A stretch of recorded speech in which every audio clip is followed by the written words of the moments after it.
My girlfriend cheated with my best friend while I supported her career. So I vanished without warning, and what followed left them both devastated. I'm a 28-year-old guy, and for the longest time, I thought I had it all figured out. Life was good, you know. I had a steady job I loved, a group of close friends who felt like family, and I was in a relationship with someone I thought was the one.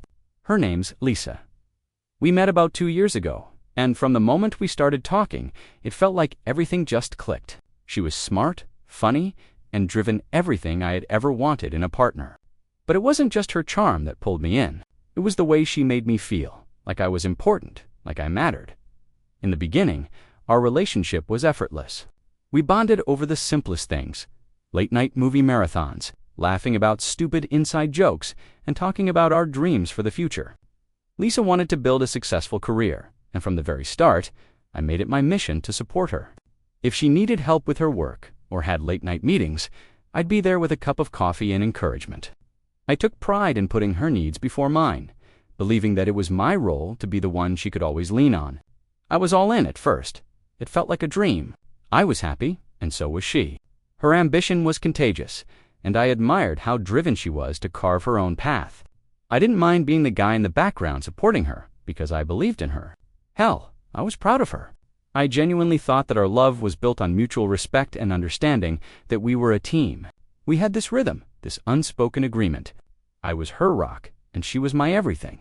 But somewhere along the way, things started to shift. Lisa began becoming more independent, which, at the time, I took as a good thing. I thought she was just growing, becoming more focused on her goals. It was only later that I'd realize I had misread the signs completely, but I wasn't ready to see that yet. At that moment, all I could see was the bright future ahead of us, and maybe that was the problem. I had no idea how wrong everything would go. Things didn't change overnight, but over time, I started noticing little things that felt off. Lisa's work started demanding more of her time, and I was totally okay with that. In fact, I admired her even more for it. She was determined to build something big, and I was more than happy to support her. I'd pick up extra shifts at work to help cover expenses so she could focus on her career without stress. I'd cook dinner while she worked late, and on weekends. I'd be the one making sure we had everything we needed for her to keep going. I was proud of her. I thought we were a team, and this was just what it took to get ahead. But then I started noticing that she wasn't as present as she used to be. It was subtle at first, just a few late nights here and there, a little less time spent together on weekends. But she assured me it was all temporary, that it was just a phase in the hustle. I didn't question it too much. After all, she was ambitious. She was going places, and I was happy to be along for the ride. I'd support her no matter what. Then there was Mark. He'd always been around, my best friend since college. He was the kind of guy who made everyone feel at ease, always cracking jokes, always knowing the right thing to say. Lisa and Mark got along well, and I couldn't help but notice how comfortable they were around each other. It didn't bother me at first. They both had their own busy lives, and I was proud that they got along so well. But slowly, I began to realize that I was being left out of things I used to be a part of. Lisa and Mark would hang out more and more without me. At first, it was nothing serious, just casual catch-ups, a dinner here or there. But it was different now. Lisa seemed to rely on him more. She'd laugh harder at his jokes, share things with him that I hadn't heard about, and I started to feel like the odd one out. I tried not to think too much of it. Maybe I was being paranoid. After all, they were just friends, right? Lisa was just focused on her career, and Mark was a good guy. There was nothing to worry about. But deep down, I couldn't shake the feeling that something was shifting. I should have paid attention to that feeling. It wasn't just the late nights or the sudden closeness between Lisa and Mark that bothered me anymore. It was the feeling that I was being slowly pushed aside. I could feel it in the way Lisa would brush off my attempts to spend time together.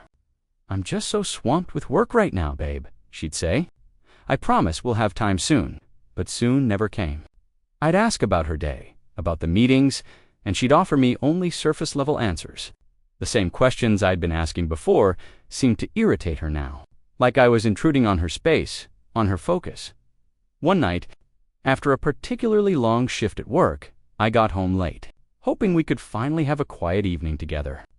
Lisa was on the couch, but her attention wasn't on me. She was texting, laughing at something Mark had sent. The laughter felt hollow to me, not like the easy, shared joy we used to have.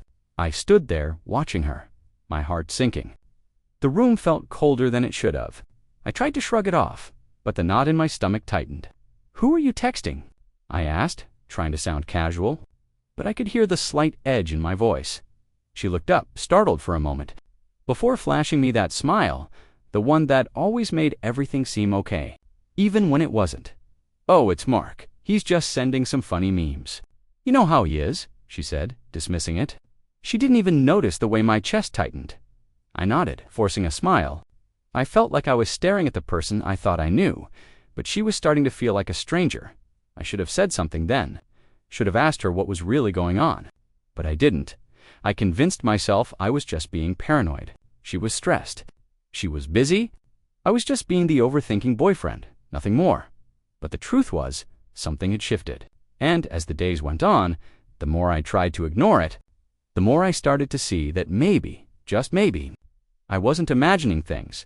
I'd like to say I snapped out of my denial and confronted Lisa right away. But that's not how it went. Instead, I buried my concerns deeper, convincing myself that this was just another rough patch. After all, she'd always been ambitious. She'd always been focused on her career. Who was I to hold her back, to ask for more of her time?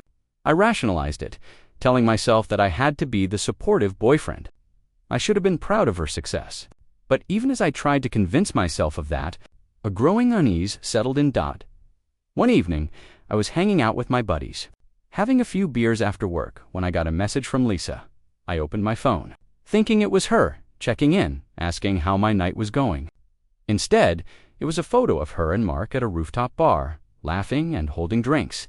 It was nothing particularly special, but there was something about it that made my stomach churn. They were so comfortable together. More than that, they looked like they were in their own world, like I wasn't even in the picture anymore. My heart sank as I stared at the photo. My thumb hovered over the screen for a moment before I typed, "Looks like you're having fun." She replied almost immediately, "Yeah, just unwinding after a crazy week. Mark's been a big help with some of the stuff I've been working on. He's a lifesaver." Honestly, I read it twice, trying to make sense of her words. It was a casual response, but there was something about it that felt off, something in the way she said lifesaver, the way Mark was suddenly taking up more space in her life. It felt like an answer I wasn't supposed to have, like an inside joke I wasn't a part of. That night, I barely slept. I tossed and turned, the picture of them together replaying in my mind. And yet, when I finally saw Lisa the next morning, everything was fine. Her smile was as bright as ever, and she kissed me like she always did. It was like nothing had changed, like I was overthinking everything. But deep down, I knew something was wrong. My gut was screaming at me, but I pushed it away, burying it beneath the weight of my own doubts. Maybe I was just being insecure. Maybe I was just jealous. But even as I tried to convince myself of that, I couldn't shake the nagging feeling that I was losing her. Bit by bit, it wasn't until a week later that everything came crashing down. I had just wrapped up an exhausting day at work and was planning to surprise Lisa with dinner. I wanted to do something nice, something to bring us back together, to prove that I was still there, still willing to fight for us. But when I got home, I found her phone on the kitchen counter. It was face up, and for a second, I thought maybe I should just leave it there, not snoop around. I trusted her, didn't I? But then, I noticed something. There was a text notification. Asterisk, I told myself I'd just glance at it just to see if it was important. Maybe it was a work thing. That's all. I wasn't trying to invade her privacy, but when I picked up the phone, I saw Mark's name at the top of the screen. The message preview read, "Can't wait to see you later tonight. I miss you." My chest tightened, and I felt a cold wave of nausea wash over me. I stared at it, paralyzed. There was no way I had misread that. It was clear. The words felt like a punch to the gut. I put the phone down quickly, my heart racing, my hands shaking, but I couldn't stop my mind from running. I should have walked away, should have ignored it, and waited for her to come home. But I couldn't. The doubt, the pain, it all erupted in a rush. I needed answers. I grabbed the phone again, unlocking it. My thumb hesitated as I scrolled up, and each message was more damning than the last. Pictures, flirty texts. One in particular stood out. "I can't believe we're finally doing this." It feels so right being with you, especially with him out of the picture. The world around me seemed to close in. The room, once warm and familiar, felt suffocating. I sat there, staring at the screen, my mind numb. I didn't know how long I sat like that, rereading the messages, each one feeling like a weight on my chest. When Lisa came home later, I didn't even know how to look at her. She smiled, as if everything was fine, but I couldn't smile back. I didn't say a word. The silence between us stretched longer than it should have. I couldn't bring myself to ask her. Part of me already knew the truth, and the other part of me was too scared to hear it out loud. Finally, she broke the silence, stepping toward me with that same tired smile. "I'm sorry I'm late, babe. Work's been a nightmare. How's your night been?" I stood up. The tension in my chest was suffocating. I looked at her, the woman I thought I knew, and suddenly she felt like a stranger. "I know," I said, barely recognizing my own voice. I saw the texts. Her face went pale. The smile faded, and for the first time, I saw fear in her eyes. She froze, her eyes flickering with panic, like a deer caught in headlights. For a moment, neither of us said anything.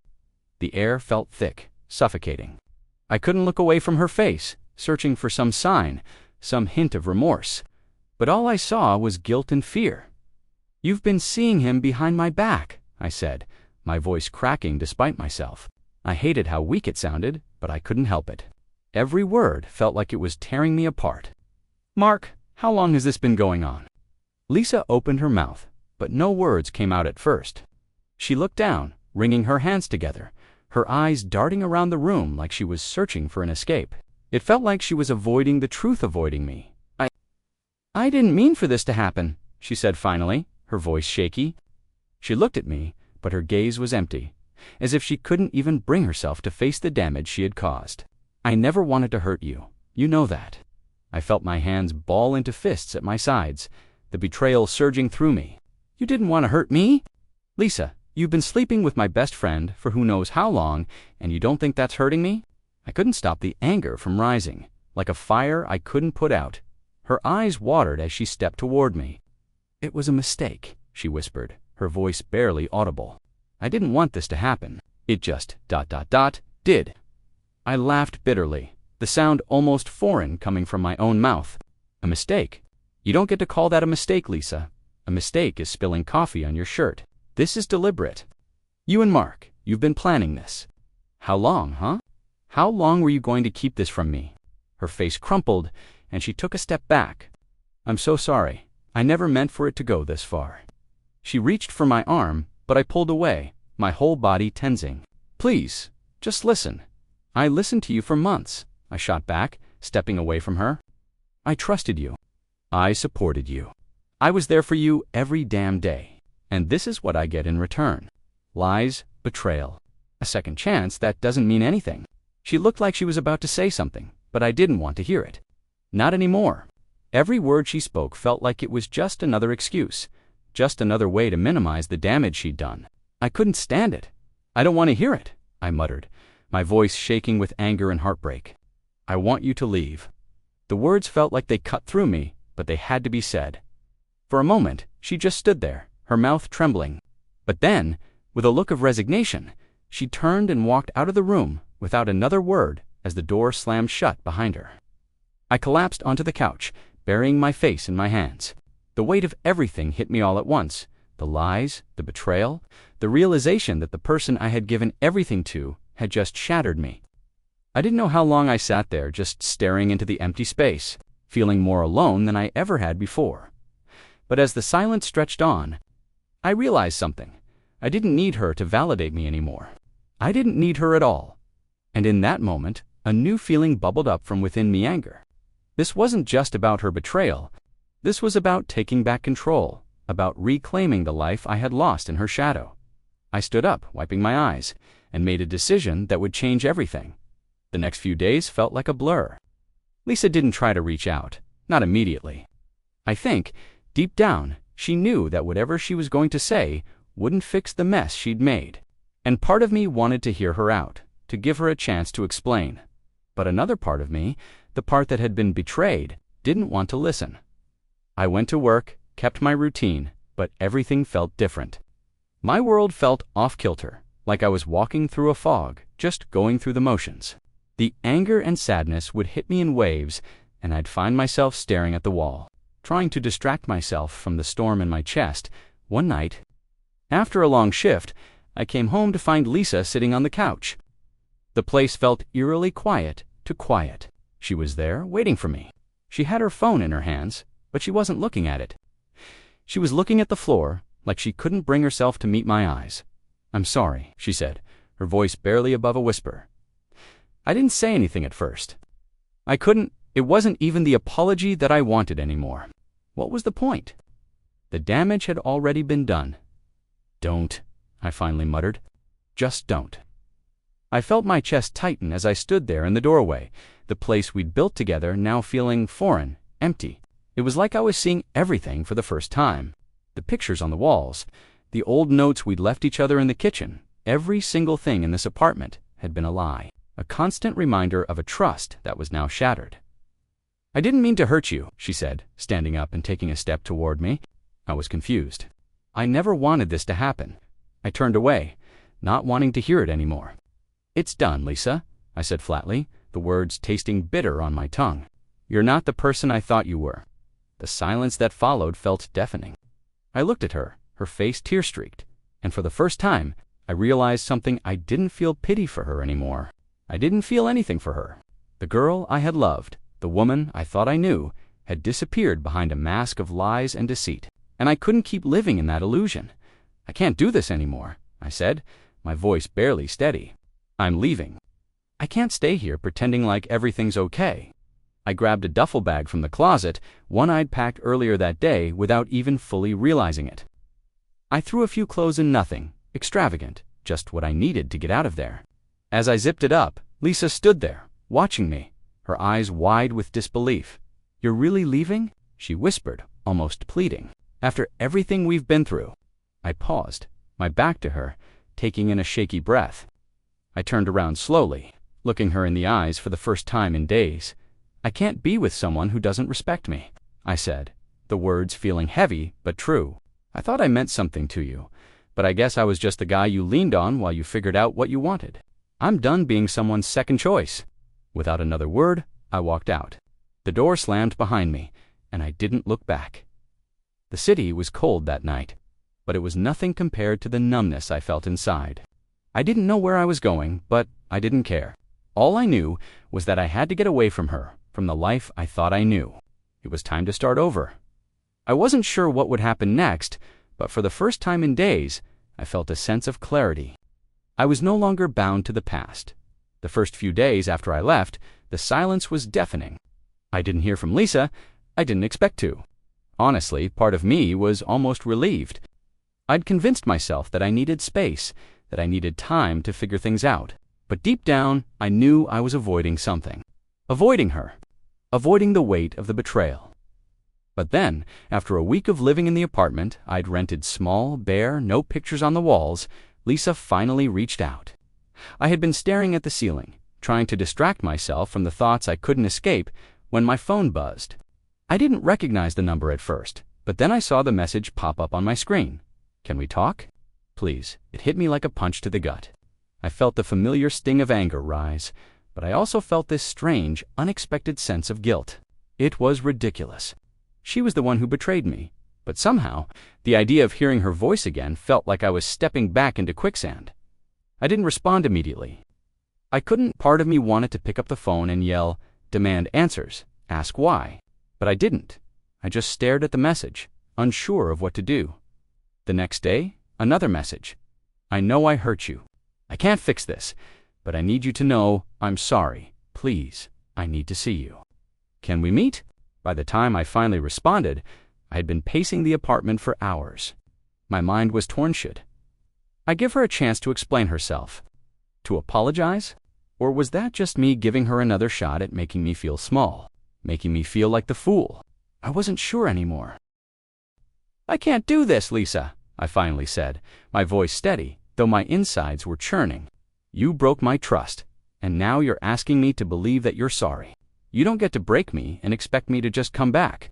I can't go back to that." Her face fell, and for a second, I almost felt sorry for her. But then I remembered everything, the lies, the betrayal. It wasn't sympathy I felt. It was a quiet satisfaction. I had walked away, and that meant something. "I don't want you to forgive me," she whispered. "I just need you to know I never wanted this. I messed up, and I'll live with that. But please, don't hate me." I sat back in my chair looking at her. I had expected to feel anger, to want revenge. But what I felt now was something different, something far more empowering. "I don't hate you," I said, standing up to leave. "But I can't keep holding on to a person who doesn't respect me. And that's the last time I'm going to see you." Her eyes filled with tears as I turned to walk away. But I didn't look back. I didn't need to. As I stepped out of the coffee shop, I felt lighter. Like a weight I hadn't known was on my chest had been lifted. And I knew that this was the last time I'd let her hold power over me. I thought after that meeting, I'd feel some sense of closure, like I could finally put everything behind me. But Lisa's apology hadn't been the last of it. A few days later, I got a message from Mark. It came through at 2 a.m., when I should have been sleeping, but instead, I was tossing and turning in my new, lonely apartment. The notification buzzed, and for a second, I considered ignoring it. I didn't want to deal with him, but something in me just ... froze. I opened the message. "I know I've messed up, man. I've been a coward. We need to talk." I didn't respond right away. What could I say? This was the guy I'd called my best friend for years, the one who'd been there through thick and thin. And he'd betrayed me. He'd stabbed me in the back, and now he wanted to talk. But the more I thought about it, the angrier I got. I'd confronted Lisa and ended things, but I'd never spoken to Mark about what he'd done. Maybe it was time. I agreed to meet him. I needed to hear what he had to say, even if it was just to get it out of the way. Maybe part of me was hoping for some kind of justification, some kind of apology that would make me feel better. Even though I knew nothing would, when I showed up at the park where we used to hang out as kids, Mark was already there. He looked like a ghost of the guy I used to know, disheveled, his eyes red, like he hadn't been sleeping. When he saw me, he stood up quickly, as though he wasn't sure what to do with himself. I don't even know how to start," Mark said, his voice heavy with guilt. He ran a hand through his hair, pacing back and forth. I don't know what the hell I was thinking. "I've ruined everything." I crossed my arms, my gaze cold.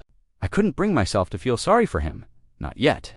He stood there, his back to me, just talking, rambling about how he never meant for things to go as far as they did. How he was lost, and that it was all some kind of stupid mistake. "I'm sorry." "Man," he continued, his voice breaking. "I've been a shitty friend. I messed up the most important relationship I've ever had." I didn't interrupt him, letting him say whatever he needed to say. Part of me felt like I should be angrier, that I should lash out at him for what he'd done. But honestly, the anger had already been drained. It was like I had nothing left for him to take. I'd already let him go. Finally, Mark stopped pacing and looked at me, his eyes filled with something I hadn't seen in a long time: regret. Real regret. "I don't know if you can ever forgive me for this, man. I'm not asking you to, but I just ... I wanted to apologize. I don't want you to think I'm just trying to save myself, but I feel like shit for what I did." I let the words sink in. I thought about everything, how long I'd known him, the years of friendship, all the good times we'd shared. And then it all came crashing down in one stupid, selfish decision. The thought of losing both Lisa and Mark hit me harder than I'd expected. But the more I thought about it, the more I realized something. "You should have thought about that before you slept with my girlfriend." "Mark," I said, my voice steady, no longer filled with rage, but just cold disappointment. "You don't get to apologize and expect everything to go back to normal. You betrayed me, and you don't get to just fix that with words." His shoulders slumped, and I could see the tears in his eyes. "I know, man. I know," he muttered, but I still wanted to say it. "I don't want you to think I'm not sorry. I'm just so damn sorry." I stared at him for a moment longer, the weight of everything pressing on my chest. I didn't know what I expected from this conversation, but I certainly didn't expect it to make me feel anything but anger. But the more he apologized, the less I could bring myself to care. "I can't forgive you," I said, shaking my head. "And I don't want to." "You've both made your choices. Now I'm making mine." Mark looked at me one last time, and I saw the hurt in his eyes. But the truth was, I wasn't hurting anymore. Not because I didn't care about him, but because Idaraya agreed to meet her. It wasn't for her, it was for me. To finally close this chapter, to see if anything was left worth salvaging. But as I walked into the coffee shop we had agreed to meet at, I felt an unfamiliar weight settle in my chest. The place we had first met, where we had spent so many afternoons together, was now a reminder of everything that had gone wrong. Lisa was already sitting at a table by the window. She had changed her hair, looked different, somehow like she was trying to distance herself from who she was when I first met her. I sat down across from her, trying to keep my composure. Her eyes were red, her face puffy from crying. But there was something else there, too. Desperation. "I'm sorry. I'm so sorry," she said, her voice shaky. "I don't even know where to start. I was confused, and I messed up. I was selfish. I didn't think about you. I just... I just wanted something for myself." I let her talk, my hands clenched on the table in front of me. Her words were all apologies, all excuses, but nothing felt genuine. She kept talking about how everything got out of hand, about how she didn't want to hurt me, but how Mark made her feel seen in ways I didn't anymore. My mind was spinning, but I knew one thing for sure. Her words were empty. DY left him behind. I turned around, ready to walk away, but before I could take a step, Mark's voice stopped me. "I miss you, man," he called out. "I wish things could go back to the way they were." I didn't look back. I didn't need to. It's strange how you can be surrounded by people, by the things you thought you needed, and still feel completely alone. That's how I felt in the weeks after I cut ties with Lisa and Mark. I had no desire to reach out to anyone. Sure, I had my friends, my family, but there was this void inside of me that no one could fill. I wasn't angry anymore. I had let that go. But I was empty. I couldn't stop thinking about the life I had left behind, the life I had invested so much of myself in. But something started to change in me slowly at first. I started focusing on myself in ways I hadn't in years. I picked up old hobbies I had abandoned, playing the guitar, hiking in the woods, reading books I had set aside when Lisa's ambition took up all the space in my world. It wasn't much, but it was something. The first breakthrough came when I looked at myself in the mirror one morning. I had been avoiding looking at myself for weeks. The person I had been had felt foreign, like a ghost of who I used to be. But there I was, standing tall, eyes clear. I had this moment of clarity, of strength, that I hadn't felt in so long. It was almost as if I was seeing the person I was supposed to be. I wasn't just a guy who had been betrayed. I wasn't just someone's second choice. I was a guy who had a future ahead of him, a guy who deserved to be happy, a guy who wasn't going to let anyone, no matter how close, drag him down. That was when I started to feel the shift. It wasn't a loud moment of revelation, but a quiet, solid realization. I could move on. I could be okay. A few days later, I received a message from my mom. She asked if I was free to meet up for coffee, and though I wasn't sure I was ready to face my past yet, I agreed. There was no agenda, no pressing reason, just a casual meet-up. I went to the coffee shop, unsure of what I expected, but when I saw my mom sitting at the table, her smile a little softer than I remembered, I realized something. I had been so caught up in the past that I had forgotten what mattered. The people who genuinely cared for me, the ones who hadn't abandoned me. We talked about everything about life, about how I was doing, about how I'd been moving forward. She didn't ask a single question about Lisa or Mark, and for the first time in a long time, I didn't feel the need to mention them either. "I'm proud of you, you know," she said, her voice gentle. "It's hard to walk away from something you thought was forever. But you did it, and that's what matters." Her words hit harder than I expected, not because they were anything new, but because they reminded me of something I had been avoiding. I was stronger than I had given myself credit for. I had walked away from my past, from the people who had hurt me, and I hadn't looked back. I had been the one who was holding me back all along. I walked out of that coffee shop feeling lighter, feeling like I had taken a step toward something real.